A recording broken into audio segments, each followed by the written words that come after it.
Yo, what's going on, guys? It's Boston Beast 31, and I'm here with the brand new video for the Duke Blue Devils Dynasty Road to the powerhouse of the ACC Conference. Today we got a Week 2 matchup against the Illinois Fighting Illini.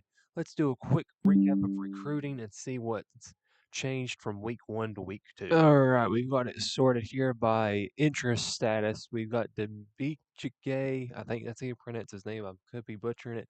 Number 1 on his board, followed by Bowling, Noakoche, Mafat, Tumor, Woodhead, Augustine, Bars, Spawn, Dresden, Cheeks, Bond, Fuller, Grubb, Queen, Clark, was Ozukawu, Dog, Evanson are all first on their boards. And then in second, we got Fucha, Duval, Kuma, Aluakon, Kasasti, De La Puente, all in second. Toon, Wilds, Wade, and Penn all in third, which really sucks. But hey, we've got a 29 player board. I think we're doing fairly well in recruiting. And now we have a big game against the Illinois Fighting Illini, as I mentioned before. So let's go check and see how they fared in week 1. And like us, they played of FCS Midwest, and they won outstandingly fashion 63-14, and was up 42 at 7 at half. And then it was 49-14, and then 14 more points in the fourth quarter.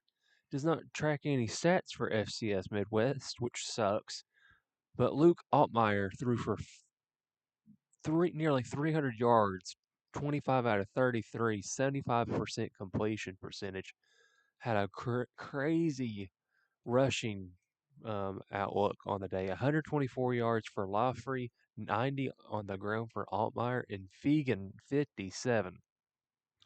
Really spaced out the ball passing. Almost everybody Altmaier targeted had over 20 yards except Laufrey, and a touchdown except Laufrey and Arkin.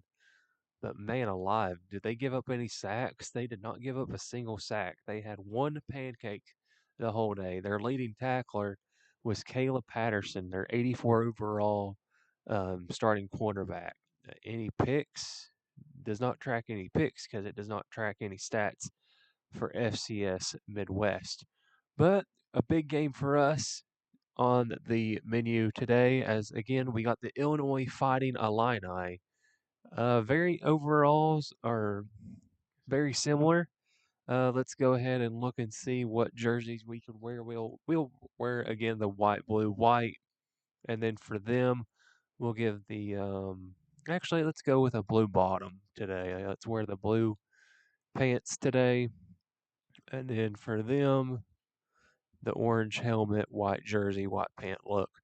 So I'll catch you all with some highlights, and we'll go from there. All right, if you want to say a bad loss, this may have been one, but we were crazy, crazy competitive with Illinois today.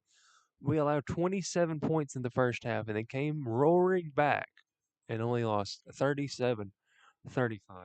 Mensa played decently above average, but you can see here we outgained them. We outran them, even though it says they have the advantage. They had more yards per rush. Mensa was 22 out of 34 with 4 touchdowns, 10.8 yards per pass, 367 yards passing for Mensa, 9 for 16 on third down conversion. We did not go for it on fourth down at all. Went for it on 2 points twice, failed both times. We had 4 turnovers. They only had 1, and that was very aggravating. The very first offensive play of the game, we had a fumble. We had 2 interceptions, which is okay, but we had 111 kick return yards, and we outgained them by nearly 93 yards. 54 punt average. We did not have a single penalty. We won the possession time. Yards per play, 6 for both sides. 74 total plays for us on offense. Darian Mensa, again, 22 out of 34, 367 yards passing, 4 touchdowns, 2 picks. Decent numbers. Long of 82, that touchdown pass he had to get us within points was beautiful. 14 carries for 48 yards for Jaquez Moore with a fumble, and Darian Mitza with 10 for 36 and 2 fumbles on his own account. Receiving, Shamar Higgins, the senior, played really well. He had a hat trick, 8 catches for 192 and 3 touchdowns. Jaquez Moore out of the backfield had 5 catches for 50. Quishon Brown, 3 for 23. King, 3 for 24. Anthony, 2 for 67 and a massive touchdown. And then Peyton Jones, one of our backup running backs, I believe our third string, which will be now our second string. Justin Pickett, our starting left guard, even though it says right guard right there, had 12 pancakes. Matt Craycraft, our starting center, had 6 pancakes but gave up 2 sacks. Brian Parker, the 92 overall left tackle, had 5 pancakes of his own. Bruno Fina, the right tackle, had 4. Sean had 2. On defense, leading tackler again, Mr. Deshaun Stone with 11 tackles, the free safety. Jaden Francois with 8. Kamari Robinson with 7. Terry Moore with 6. Chandler Rivers, our starting quarterback, had 5. Trey Freeman had 5 himself. Caleb Weaver had 5 himself as well. Another guy with 5, Desmond Aluge. Nick Morris Jr. had 4 sacks. We had 2.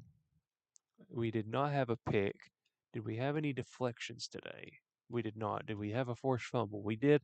Aaron Hall, and who recovered it? Mr. Trey Freeman for 23 yards. He could have easily had a walk-in touchdown.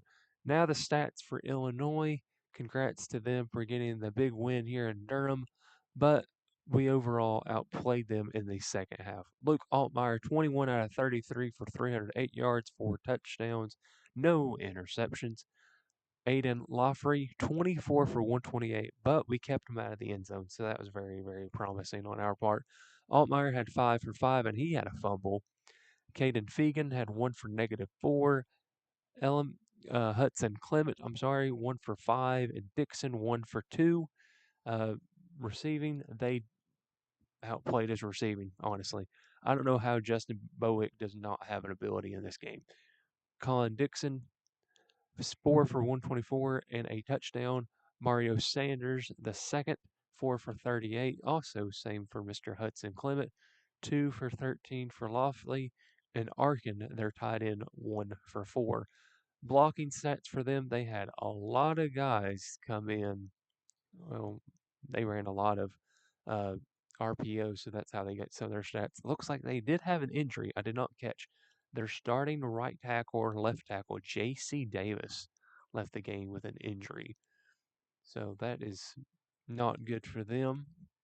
Their leading tackler was Mr. Xavier Scott, who put on a clamp clinic today and had 12 tackles. They had 2 picks again, Alec Bryant and Mr. Miles Scott. Let's go ahead and return to Hub as we go into a bye week. I'm not sure who we're playing, if we even have a game. But again, we lost this Heartbreaker at home, but hey, I give these kids credit. They played their hearts out. They played really well today. But we got to move on and get ready. We did not have anybody sign with us this week, but we have some thirds, some seconds again.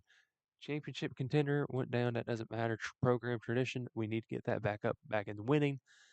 If you want to know why I do not have a lot of guys entering the portal, it's because I have in my stats here. I don't know why that's set to public. I have it down to 15 for us and 20 for the computer. So yeah, that keeps it simple. But oh yeah, we got Tulane this week. So Mitza goes home and plays against his old school of Tulane here in the next game. That's going to do it for me in this one. And as always, this is Boston Beast 31 signing out. Don't forget to leave a like, comment below what you want to see in this series going forward. And I'll see you on episode number 3 as we take on the Tulane Green Wave in Louisiana.